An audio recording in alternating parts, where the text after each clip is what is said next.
శ్రీమాత్రే నమః. అందరికీ శుభోదయం అండి. ఎండలు చాలా ఎక్కువగా ఉన్నాయి. అందరూ చాలా జాగ్రత్తగా ఉండండి. బయట తిరిగి వాళ్ళు ఇంట్లో ఉన్న వాళ్ళు కాటన్వే ఎక్కువ ప్రిఫర్ చేయండి. కాటన్ బట్టలే. హైదరాబాదు అటువైపు ఉన్న వాళ్ళకి చెమట అది ఉండదు, కానీ ఒక రకంగా హ్యూమిడిటీ ఉండడం అన్నది మంచిదేనండి. డ్రై వెదర్ ఇంకా ఎండని సూదుల్లా గుచ్చేలా చేస్తుంది, మంచిది కూడా కాదు. డీహైడ్రేషన్ వచ్చేస్తుంది. అందుకని అక్కడున్న వాళ్ళు కూడా చెమట పట్టట్లేదు కదా అని సిల్క్ శారీసు, సిల్క్ డ్రెస్సులు అలాంటివి ఏం వేసుకోవద్దు. ప్యూర్ కాటనే అందరూ వేసుకోండి. ఇటువైపు ఉన్న వాళ్ళైనా సరే, కోస్టల్ డిస్ట్రిక్ట్స్, ఇటు ఆంధ్ర వైపు ఉన్న వాళ్ళైనా సరే, ఎవరైనా సరే ఎక్కువ మజ్జిగ, మంచినీళ్ళు ఎక్కువ తాగుతూ ఉండండి. మజ్జిగ కూడా మరీ ఎక్కువ తాగేస్తే గొంతు పట్టేసి మళ్ళీ దగ్గు అలాంటివి వస్తూ ఉంటాయి. అది తర్వాత మజ్జిగలో దబ్బాకు అది వేసుకుని తాగితే చాలా మంచిది. ఇదివరకు మా ఇంట్లో దబ్బ చెట్టు ఉండేది. పెద్ద గిన్నెతో, ఇంత గిన్నెతో దబ్బాకులు వేసేసి మజ్జిగ చేసి ఉంచితే పిల్లలు, మా వారు బయటకు వెళ్ళి వచ్చినప్పుడల్లా వేరే డ్రింక్స్ కన్నా కూడా ఈ మజ్జిగ తాగేస్తూ ఉండేవారు. అందులో పై తేరిన నీరు లాంటిది ఉంటుంది, అది తాగితే ఇంకా చాలా మంచిది అన్నమాట. ఇప్పుడు దబ్బ చెట్టు లేదు, ఏమీ లేదు. మా ఎదురుగుండా అత్తయ్య ఇంట్లో నిమ్మ చెట్టు ఉంది. నిమ్మ ఆకులు వేసినా బాగుంటుంది, కానీ అది కూడా ఈ మధ్య పోయింది. ఆ చెట్టు కూడా లేదు. అడుగు నుంచి దానికి నీరు ఎక్కువైపోయి కుళ్ళిపోయి చెట్టు పడిపోయింది. అది కానీ దొరుకుతాయి, ఎక్కడైనా దొరుకుతాయి. లేదు, కరివేపాకు శుభ్రంగా కడిగి కరివేపాకు వేసుకున్నా మంచిదే, బాగుంటుంది. ఒక రకమైన రుచి వస్తుంది వీటి వల్ల. దబ్బాకు హెల్దీ. సరే, ఇవాళ నేను చెప్పే ముఖ్యమైన విషయం ఏమిటి అంటే, నేను నిన్ననే ఓర్పు ఉండాలని, మన దేశానికి, మన దేశంలో ఉన్న ప్రజలకి మరీ ఓర్పు ఎక్కువైపోయిందండి. అసలు హిందూ మతస్థులకు ముఖ్యంగాను ఏదో మనకెందుకులే, మనకేమిటిలే అని. అందుకనే హిందువులతో చెడు కూడా ఆడేసుకుంటున్నారు మిగతా వాళ్ళు. మన దేశం లౌకిక దేశమే, అన్ని మతాల వాళ్ళు ఉంటారు. మనకు పరమత సహనం మరీ ఎక్కువ. అయినా ఇష్టం వచ్చినట్టు మాట్లాడే హక్కు లేదు కదా. రాముడు అంటే మనకి ఎంతో ఇష్టం, ఎంతో భక్తి.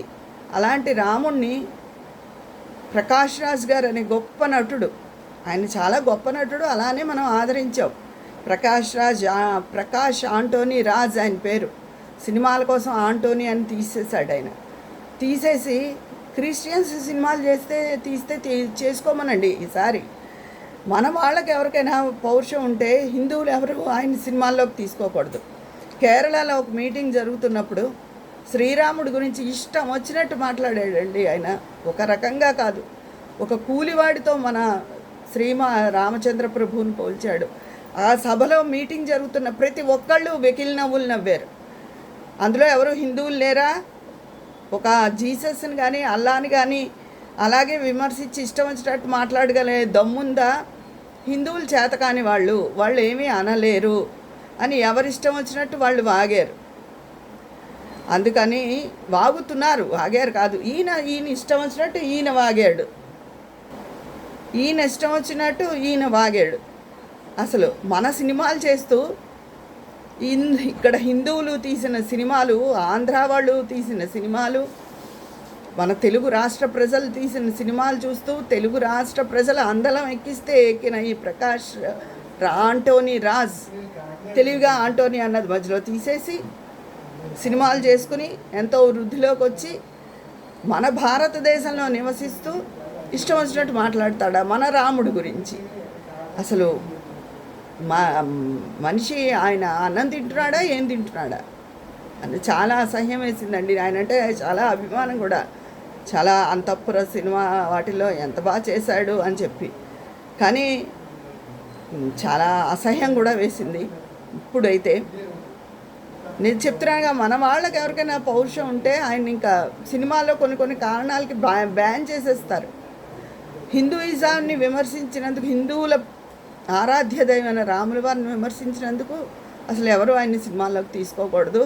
మన దేశంలో ఉండడం, మన రాముడు నచ్చకపోతే వేరే దేశం వెళ్ళిపోండి. క్రిస్టియన్ దేశాలు బోల్డ్ ఉన్నాయిగా, అక్కడికి వెళ్ళిపోయి అక్కడ బతుకు సాగించుకుంటే మంచిది, చాలా సంతోషం. ఇలాంటి వాళ్ళంతా మన దేశంలో పాతుకుపోయి మన రాముడిని విమర్శిస్తూ మన మనోభావాలతో ఆడుకుంటూ ఇది వాళ్ళకి ఎవరిచ్చారు? మోడీ గారిని కూడా విమర్శించాడు. ఎందుకు? ఆయన హిందూయిజాన్ని సమర్థిస్తాడు కాబట్టి. అది అంటే హిందూయిజాన్ని ఎవరు సమర్థించకూడదు. ప్రతివాడికి ఒక వెకిల్తనం ఎక్కువైపోయింది. ఎప్పటి నుంచో సినిమాల్లోనే మన రామాయణ భారతాలని ద్రౌపదిలా ఇలా కాదు, ద్రౌపదిలా అలా కాదు. ద్రౌపది జన్మ వృత్తాంతం ఏమిటో తెలుసా అసలు ఎవరికైనా? ఆవిడ అయోని జబ్బు, ఆవిడ అగ్ని గర్భంలోంచి పుట్టింది, ఆవిడ అగ్నిలోంచి పుట్టింది. ఆవిడ అసలు ఎప్పుడు పతివ్రతే. ఆవిడ కన్యాత్వాన్ని ఆవిడ కోల్పోదు. పేరుకి 5 భర్తలు ఉన్నారు అంతే. నిశితంగా పురాణాలు తెలియవు, రామాయణ భారత భాగవతాలు తెలియదు, ఎవడు చదవడవి. నిత్యం గుడికి ఎవడు వెళ్ళడు. మన హిందువులే ఏదో వాగేస్తూ ఉంటారు. వీళ్ళకి ఏదో కష్టం వస్తే మాత్రం పొలోమని వెళ్ళిపోయి కొబ్బరికాయలు కొట్టేస్తాం, దండాలు ఇట్టేస్తాం అంటారు. అంతేగాని నిత్యం భగవంతుడిని మనసులో నిలుపుకోవడం అన్నది హిందువుకి తెలుసా? అది హిందువుకి తెలిసిన నాడు ఇంకో మతస్థుడు, అన్య మతస్థుడు మన రాముడి గురించి ఇష్టం వచ్చినట్టు మాట్లాడాడు. ఈరోజు నాకు నిన్ననే చాలా ఆవేశం కలిగిందండి, చాలా బాధ కలిగింది. మన హిందువులు చేజేతుల మన హిందూ మతాన్ని మనమే పడదోసుకుంటున్నాం. దయచేసి ఎవ్వరూ ఇలా ఉండద్దండి. ముందు మీరు మన పురాణాలు క్షుణ్ణంగా చదవడం ప్రతి ఒక్క హిందువు నేర్చుకోవాలి. ప్రతిరోజు గుడికి వెళ్ళాలి. ఆ రోజుని ఎవ్వరూ మనల్ని వేలెత్తి చూపించలేరు. మన మతాన్ని మనమే కించపరుచుకుంటున్నాం. ప్రతి మనలోనే, మన హిందువుల్లోనే అన్య మతస్థులు ఆశ చూపించగానే ప్రతివాడు క్రిస్టియన్ అని మారిపోతున్నాడు. కానీ వాడు క్రిస్టియన్ అటు చర్చికి ఆదివారం వెళ్ళిపోతున్నారు, ఇటు నోములు పూజలు అని చెప్పి ఇంట్లో చేసుకుని ఇవి చేసుకుంటున్నారు. డబ్బు కోసం ఇంతలా చెయ్యాలా? ఇది చాలా తప్పండి. ఒకళ్ళు మన రాముని వారిని కూలి అంటాడా? అసలు మనిషేనా? ఒక నటుడుగా ఎంత మెప్పించాడో ఒక మనిషిగా అంత దిగజారిపోయాడు.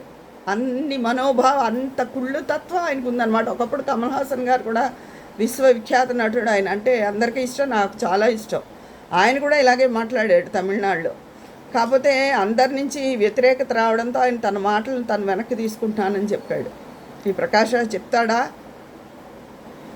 ఏదో గొప్ప అనుకుని గొప్పగా స్టేజ్ ఎక్కగానే కొంతమందికంటే ఓ జబ్బు వచ్చేస్తుంది.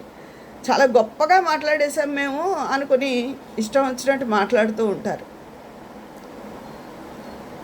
మీరు కూడా మన హిందువులు మన పురాణాల గురించి క్షుణ్ణంగా మన పిల్లలకి చెప్పండి, నేర్పండి. అంటే పెద్ద అయిపోయాక ఏం విని ఆడవరు అనుకోండి, మన పిల్లలు కూడా మనంతటి వాళ్ళం మనం అనుకుంటారు. చిన్నతనం నుంచి చెప్పండి. చిన్నతనం నుంచి మీరు గుడిలోకి వెళ్తున్నప్పుడు వాళ్ళని గుడికి తీసుకెళ్ళడం అన్నది అలవాటుగా చెయ్యండి.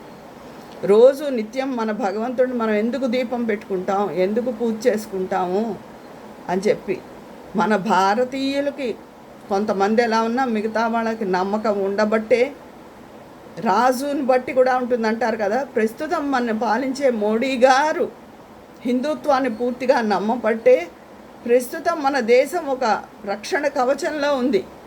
లేకపోతే మన దేశాన్ని మీదకి యుద్ధాలు వచ్చును, చాలా విపత్కర పరిస్థితులను మనం ఎదుర్కోవాల్సి వచ్చును. కానీ మన దేశాన్ని, మన ధర్మమే, హైందవ ధర్మమే మనని కాపాడుతోంది. అది ప్రతి ఒక్కరూ గుర్తుంచుకోవాలి. దమ్ముంటే అల్లాని, జీసస్ని విమర్శించి బతకమనండి వీళ్ళని.